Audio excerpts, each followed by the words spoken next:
అదే RTV app వార్తల్ని క్షణాల్లో చదివే అవకాశం ఉంటుంది. ఒక న్యూస్ పేపర్, ఒక టెలివిజన్ ఛానల్ మీ చేతుల్లో ఎప్పుడూ ఉంటాయి. సో నిన్నటికి వాటర్ కొంత తగ్గిన పరిస్థితి అయితే మనం చూస్తున్నాం. తర్వాత శానిటేషన్ మీద ఏ విధంగా చేస్తున్నారు అనేది చూడాలి. సరే, ఎలా చూస్తున్నారు?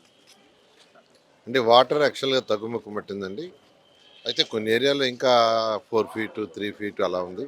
అయినప్పటికీ వాళ్ళ ఈవినింగ్ యాక్చువల్గా మెజారిటీ తగ్గుతుంది. రేపు ఈవినింగ్ ఆల్మోస్ట్ పోతున్నారు.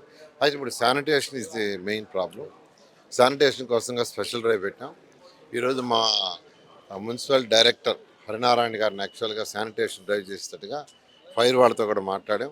ఫైర్ డైరెక్టర్ యాక్చువల్గా ప్రతాప్ గారు యాక్చువల్గా రాత్రి వచ్చి మాట్లాడారు, వాళ్ళు మార్నింగ్ మాట్లాడారు. వారు యాక్చువల్గా ఫైర్ ఎక్విప్మెంట్ యాక్చువల్గా సప్లై చేస్తున్నారు. అన్ని జిల్లాల నుంచి కనీసం ప్రతి ఫైర్ స్టేషన్లో కనీసం ఒకటి ఉండేటట్టుగా అక్కడ కూడా ఎటువంటి ఇబ్బంది లేకుండా మిగతా వాటిని ఇక్కడికి పంపిస్తున్నారు. వాటి ద్వారా ఇళ్లలో ఉన్న మట్టి కానీ రోడ్లలో ఉండే మట్టి కానీ దాని ద్వారా చేయడం జరుగుతుంది. అదేవిధంగా కెనాల్స్లో సిల్ట్ ఉంటుంది, రోడ్లలో సిల్ట్ ఉంది. ఆ సిల్ట్ మొత్తం ఎప్పటికప్పుడు అంటే ఒక 100 మీటర్లు వాటర్ పోయినా ఇమీడియట్గా దాన్ని తీసేటట్టు ఏర్పాట్లు చేసాం. దాన్ని హరినారాయణ గారు ప్రత్యేకం చేస్తున్నారు. ఎప్పటికప్పుడు బ్లీచింగ్ చేయటం, అవసరమైతే ఫాగింగ్ చేయటం, అన్ని రకాల చర్యలు తీసుకునేది. సీజనల్ డిసీజెస్ సీజనల్ డిసీజ్ వస్తాయనే ముందు జాగ్రత్తగానే యాక్చువల్గా ఇది చేస్తూ ఎక్కడైనా ఖాళీ స్థలాలుండి ఖాళీ స్థలాల్లో వాటర్ ఉన్నా దాన్ని కూడా పంప్ చేయడానికి ఒక 250 మోటార్స్ యాక్చువల్గా తెప్పించమన్నాం.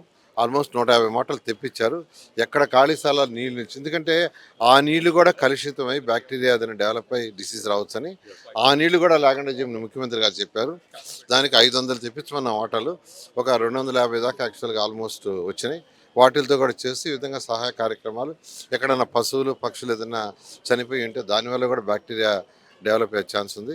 అది కూడా ఎప్పటికప్పుడు డిస్పోజ్ చేసేదానికి వింగ్ చేసి చేయడం జరుగుతుంది. సో మొత్తం మీద అయితే అన్ని రకాల ఏర్పాట్లు అయితే చేస్తున్నాం అనేది మంత్రి నారాయణ చెప్తున్న పరిస్థితి.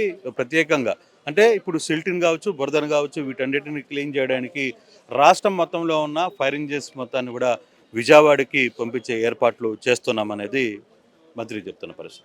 మరిన్ని వీడియోస్ కోసం ఛానల్ ని సబ్స్క్రైబ్ చేయండి. లేటెస్ట్ అప్డేట్స్ కోసం వాట్సాప్ ఛానల్ ని ఫాలో చేయండి. అండ్ లింక్ డిస్క్రిప్షన్ లో ఉంది.